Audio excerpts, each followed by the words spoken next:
The most outstanding feature about television is the tremendous variety of... Hey guys, my name is COY STEWART, and I'm like Kevin. Are we there? On the Bulldogs is about a girl named Bella Dawson. It's This viral video. It's an old lady dancing, a baby got back. willing to die. Yeah. Is there anything you're willing to die for? Started doing therapy. It's making me cry more.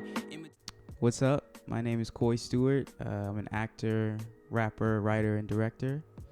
And I'm chilling with my man Merci. Coy, Yo. how are you? I'm good, man. How are you? I'm good. I'm good. LA has been kicking my ass lately, though. Really? It's just the heat. Dude, it's like unbearable.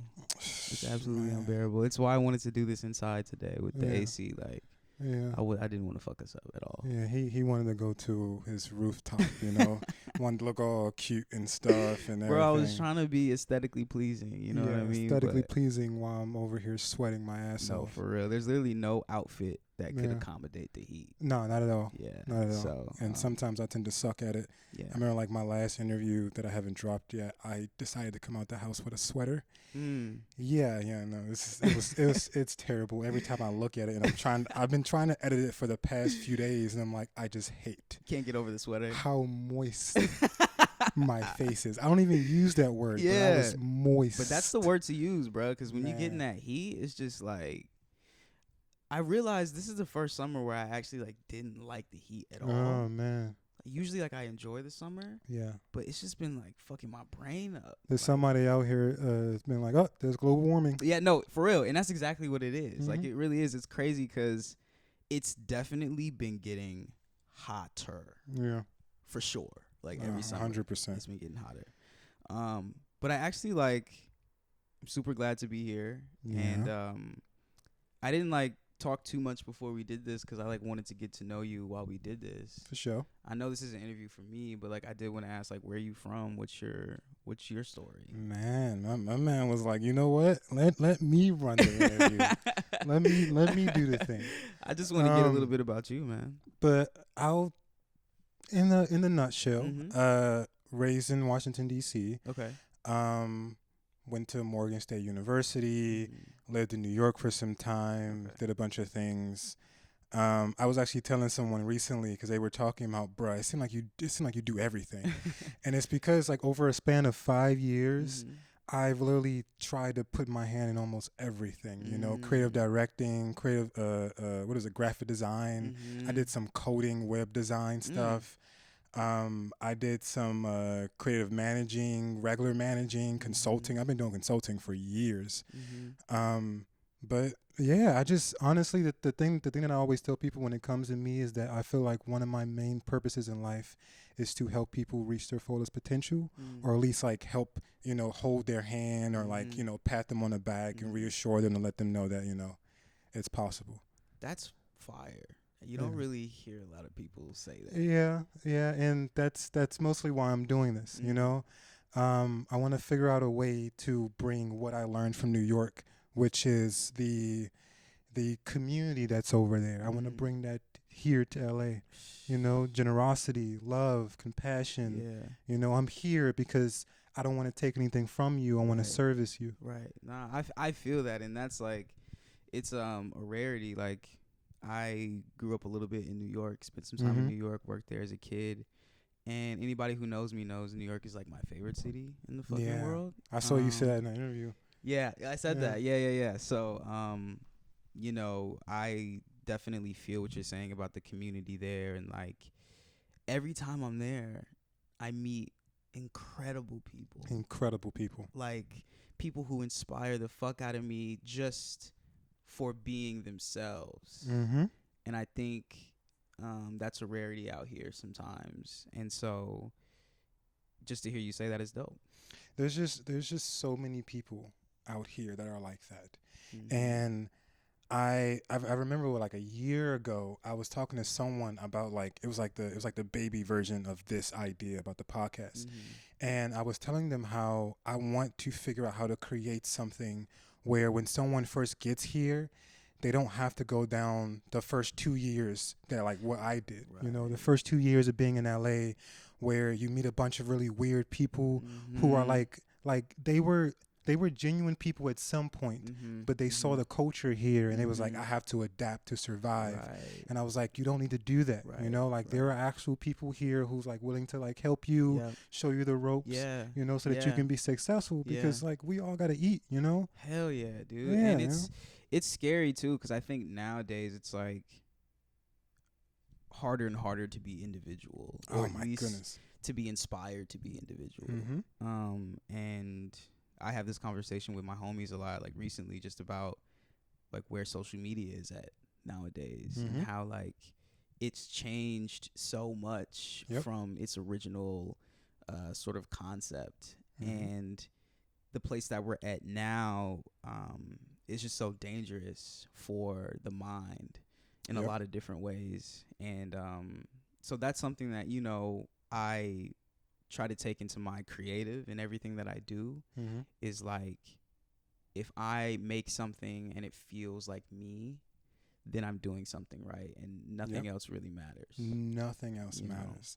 And that's the purest form of like understanding yourself. And I'm always preaching to people, never do something that makes you uncomfortable. Don't do it if you're not excited to do it, because I know there's a lot of gurus out here, a lot of people, because I see it all the time on TikTok or like YouTube, when they're like, push through it even when you don't want to this, that, and the third. Allow yourself to sit in those feelings. Allow yourself to analyze, you know, who you are, where you stand, and then do things with the genuine feeling that you possess. Don't do it just because you feel as though you have to. You know, nothing good comes out of that. It never does. No, and you know, it's so true, man. Like I come from an acting background, and I was acting since I was like 7 or 8, and that's an industry that is so dominated by opinions. Absolutely. And it's a dangerous, like super toxic mindset that I found myself caught up in at a young age, of like doing what my agents told me, you know, doing what my team told me, whether it was auditioning for something that I wasn't comfortable with, or going out for a meeting or a photo shoot, whatever the case may be. I think we all know what it's like as artists to be subject to things that we don't want to do. And I think you hit the nail on the head. It's like, if this is you and this is yours, then you have to make every single choice within that, and be comfortable with every single choice, comfortable with it, no matter what anybody says. And that is definitely easier said than done. But I think it's a practice that everybody should get into, and it's something that I've done even through therapy, is like through small steps of just saying no to things that don't service me, you know. And it's hard as hell, dude. It's hard as hell sometimes.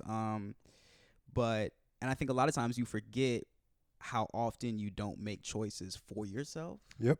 Whether it's like something work related, or even like going to kick it with somebody that you realize is just like, man, I think maybe this is more for you than it is me. It is for me. And I just said it so that I can, like, you know, make you feel comfortable versus, you know, myself. And I used to be a form of that until I realized that no one has the blueprint to me but me.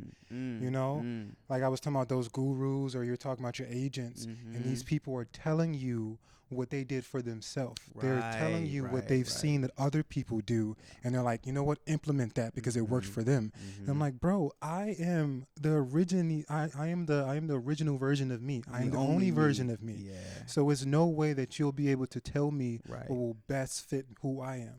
And it takes a long time for you yourself to realize that you are the captain of your ship, your boat, the plane, whatever it is.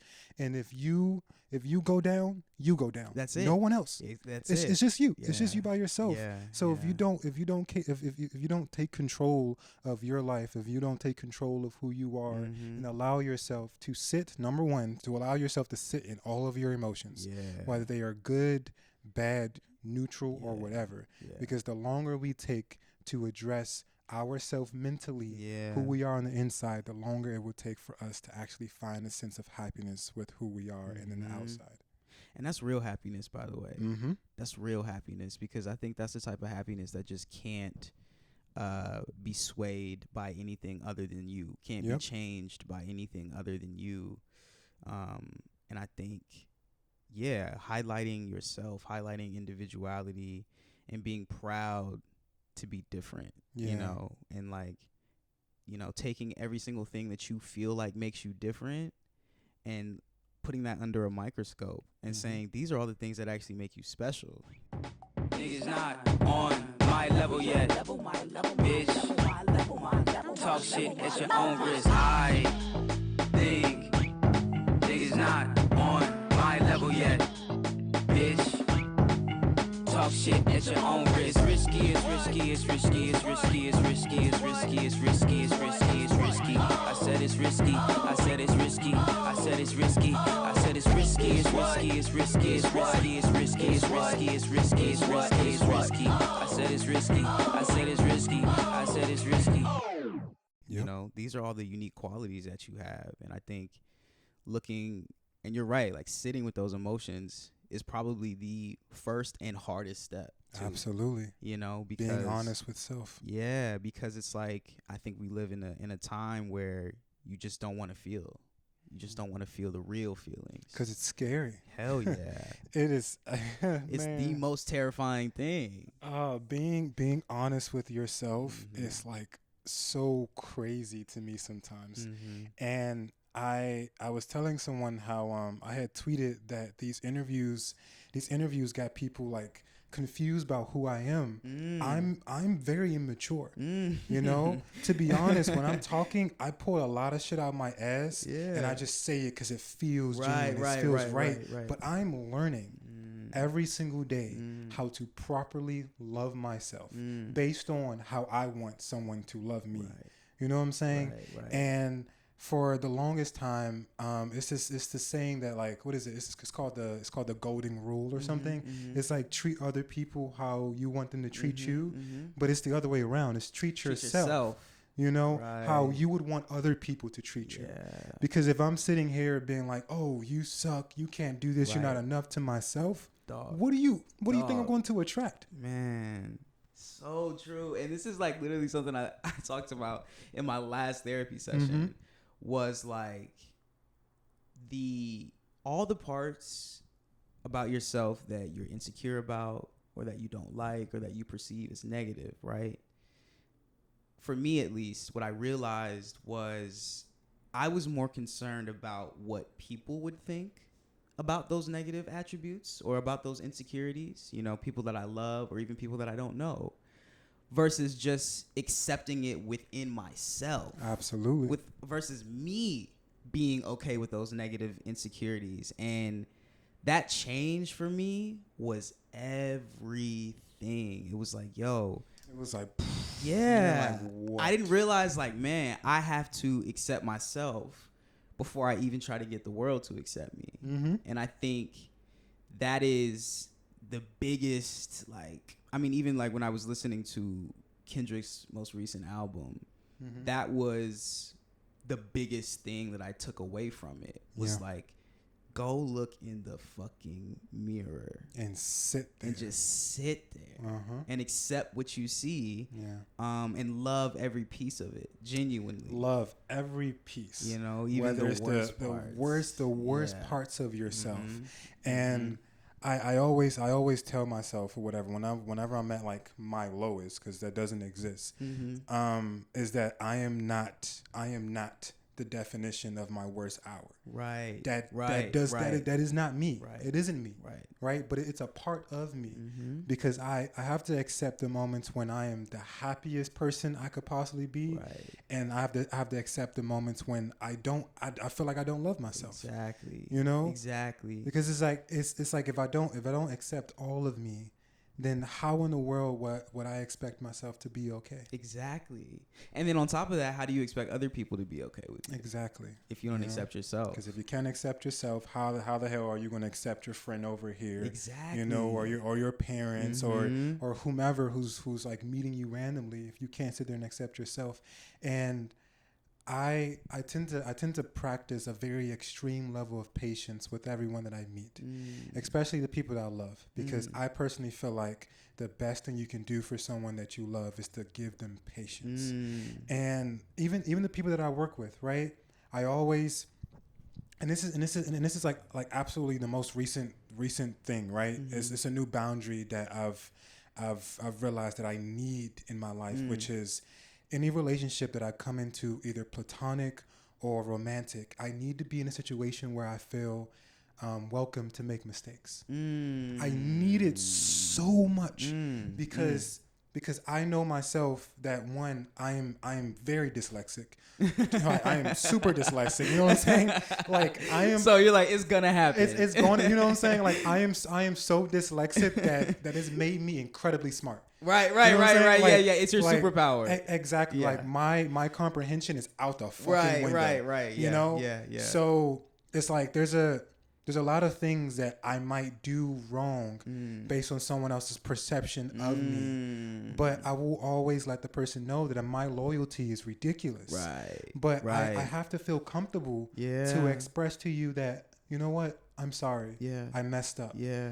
But it's like sometimes I don't always get that. Yeah. But I need that. Yeah. You know? And you know what it is? I love that. And I love that you discovered that for yourself, because I think it's only going to do you good in the future with every situation that you walk into. And I respect the hell out of that. And I feel that as well, because it's like, for me, if you don't, and I think most people don't feel safe. Yeah. In the spaces that they're in to make mistakes. And if you don't feel safe in that space to do so, you won't grow. Absolutely. And so nurturing spaces for yourself to be able to make progress and not be stagnant is like so crucial, dude. And fucking up is like so much, it's more a part of the process than winning. Yeah. And understanding that and being okay with that is what's going to keep you going. Fall in love with it. You have to. You know, fall in love with coming short. Yeah.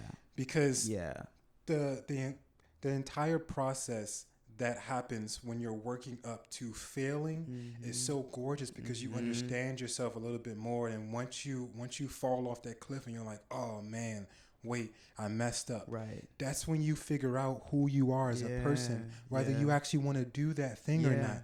Man, I literally walk so much in these damn boots to these interviews that it's crazy. You know what I'm saying? Like there are moments when like the freaking bus will take too long. Right. Or I might something, because earlier something was messing up with my card on Uber or whatever. I walked here.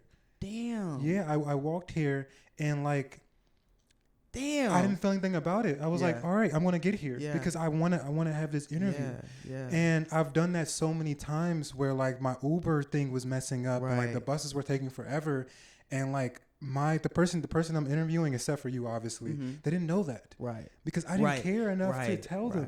Right. Because this shit meant so much to me, and to other people that could be seen as like a shortcoming, like, oh, I got to reschedule, something's messing up. But like, I love this, you know? And like those moments help me realize that I want to do this. Yeah. Because if I didn't want to do this, I would have went home. Exactly, dude. Isn't that crazy? Yeah. Because those situations make you realize like where you stand with what you're doing. And that's why it's fucking important, because once you find that thing that you're like, it's worth it to walk. Yeah, it is. Then you're in it. Then you're doing the right thing. Then you're on the right path. And like, you know, even with everything that I do, so like I started off acting, and I kind of got to the place to where I felt like I just wasn't myself for the longest time. I just felt like I wasn't myself. That's a crazy realization when you're an actor. Yeah. You realize that you're not yourself. Yeah, think about that, right? It's wild, because like as a kid, bro, I had been doing it for so long. And by doing it, I mean like playing other characters, right? Like diving into the mindset of other people for so long that I didn't give myself any space to figure out who I was. So I was like 16, 17, and I just like felt like I had no identity. You know, I was on a Nickelodeon show, and everything about my life was so attached to that, and to the success of my career. And so when I turned 18, I just like quit everything. I fired my whole team. I quit acting. I moved out of my parents' place, and that's when like I really, really started making music.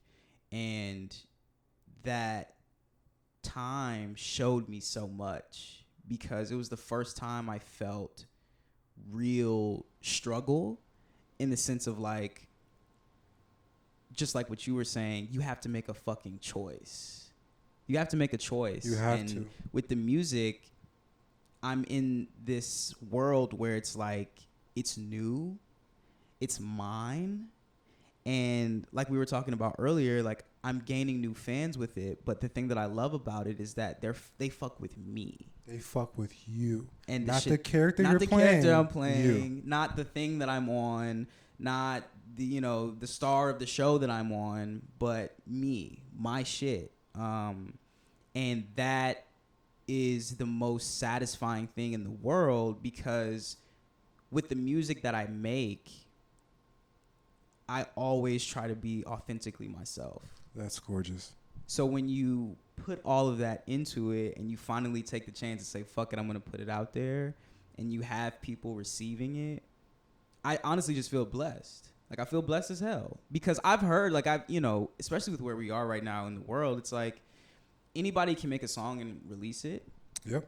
And I've heard so many songs on SoundCloud, on YouTube, on wherever, that are absolutely fucking incredible, and have like 200 views or 150 views, or whatever the case may be. And views are not a correlation to like talent or how great the song is, but my point is that the fact that I have people listening and caring, I just feel blessed as hell. And so that change for me, going from acting, feeling lost, feeling like I didn't know who I was, to being able to be in a place where I am finding myself, I know myself, and I'm releasing that creatively, is just absolutely incredible. But it took so much failing. You deserve a round of applause. When I edit this, I'm gonna put one. Can you put a round of applause in there? Absolutely, because there's something so powerful about changing your entire reality so that you can choose yourself. Man, that's so beautiful. Yeah, it's because great. You said that I did not feel like who I am. I don't feel like this is where I'm supposed to be right now. I don't feel fulfilled. I'm not servicing myself. And you were like, you know what? Let me take a step back and analyze myself, get to know myself, fall in love with myself, figure out where I want to go. And that's what you did. And now you found music, or to be honest with you, not to be cliche, music found you in the way where now you're able to express yourself in a different way. So you're still acting. You're still doing acting because you still love that. But now you have something that's yours.